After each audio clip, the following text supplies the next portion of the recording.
Kalaulah hidup kita rasa kita tidak ada siapa yang sayang, tak ada siapa yang cinta, tak ada siapa yang ambil tahu, ada seorang lelaki yang sangat mencintai kita, melebihi cintanya dirinya terhadap dirinya, lebih cintakan kita melebihi ahli keluarganya, iaitu Nabi Muhammad sallallahu alaihi wasallam. Sehingga Nabi enggan masuk syurga terlebih dahulu. Nabi mencari-cari melalui malaikat Malik. Ya Allah, ya wahai Malik, adakah umatku berada di dalam neraka?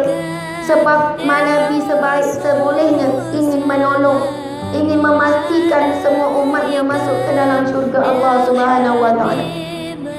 Saya teringat satu hadis Nabi sallallahu alaihi wasallam. Nabi bersabda, "Aku dengan umatku, aku dengan kamu, umpama seorang lelaki yang menjaga unggunan api daripada dihinggap oleh kalkatu." Kalau kita tengok lampu, ada musim-musim tertentu, ada kalkatu suka pergi, betul ke tidak? Kenapa sifat kalkatu ni? Dia akan tertarik kepada cahaya. Tapi kita akan lihat di bawah cahaya lampu itu ada banyak kalkatu yang bergelimpangan mati. Dia masih bergerak sebab dia sebenarnya bukan mati, tapi sayapnya terkena kepanasan lampu, sayap dia koyak ataupun rosak, menyebabkan dia dah tak boleh terbang. Dia menggelitik lama dia matilah. Nabi kata, aku umpama begitu, menjaga unggunan api, sedaya upaya menjaga dan menghalau kalkatu daripada hinggap. Begitulah aku dengan umatku, sedaya upaya aku menjaga umatku daripada pergi menuju kepada neraka, kepada api, sehingga aku pegang hujung-hujung baju mereka. Peluk tak jadi, tarik tak jadi, sampai yang terakhir pegang hujung baju supaya tidak menuju ke neraka.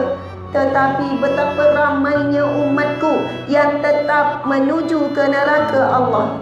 Na'udzubillahi min zalik. Allahu Akbar. Sebab itu, misi perjuangan kita, ibu ayah sekalian, yang terbesar adalah menyelamatkan ahli keluarga daripada api neraka Allah. Ini perjuangan Rasulullah sallallahu alaihi wasallam. Cuba menyelamatkan seramainya umatnya daripada api neraka Allah. Begitulah perjuangan kita yang kita sambung dalam kudrat masing-masing. Bagi seorang wanita yang nama ibu, cukup kalau dia bagi tumpuan kepada anak-anaknya, sebab anak-anak akan berkembang lagi. Seorang suami pula, cukup kalau dia berjaya mendidik isterinya, sebab apabila dia mendidik isteri akan mendidik anak-anak. Seorang suami kalau faham tugas terbesar dia adalah sebagaimana Allah berfirman, qu anfusakum wa ahlikum nar. Pelihara diri kamu dan ahli keluarga kamu daripada api neraka Allah. Kenapa firman Allah itu? Diri kamu dan ahli keluarga kamu. Kita takkan mampu hidup dalam keadaan bahagia dan gembira dalam syurga kalau ada anak-anak kita dicampakkan ke dalam neraka. Kita takkan mampu hidup tenang di syurga kalau kita masuk syurga, tetapi ada salah seorang anak kita sedang dibakar, diseksa dalam neraka.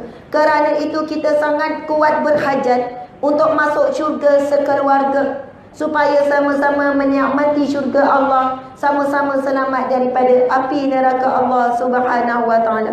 Allahu Akbar, Masya Allah.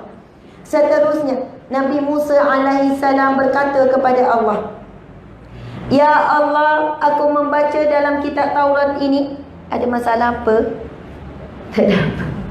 Kita ni nampak kan orang bercakap-cakap, kot lah ada apa-apa nak buat pengumuman. Tak ada. Subhanallah, Allahu Akbar.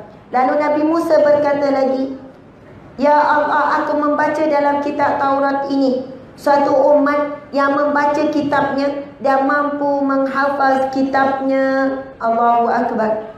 Lalu apabila Allah mendengar permintaan Nabi Musa, jadikanlah ia umatku, lalu Nabi Musa pun menjawab, Allah pun menjawab, ia milik Ahmad. Bayangkan Al-Quran yang setebal itu, ibu-ibu sekalian, yang sebanyak ayat beribu-ribu, bagaimana huruf pula, subhanallah, mampu dihafaz oleh umat Islam, oleh hafiz dan hafizah kita.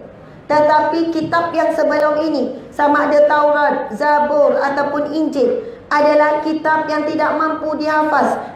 Kerana itu kitab-kitab terdahulu diubah oleh tangan-tangan manusia.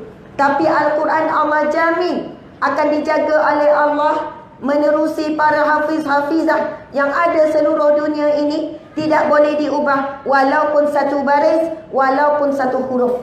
Allahu Akbar.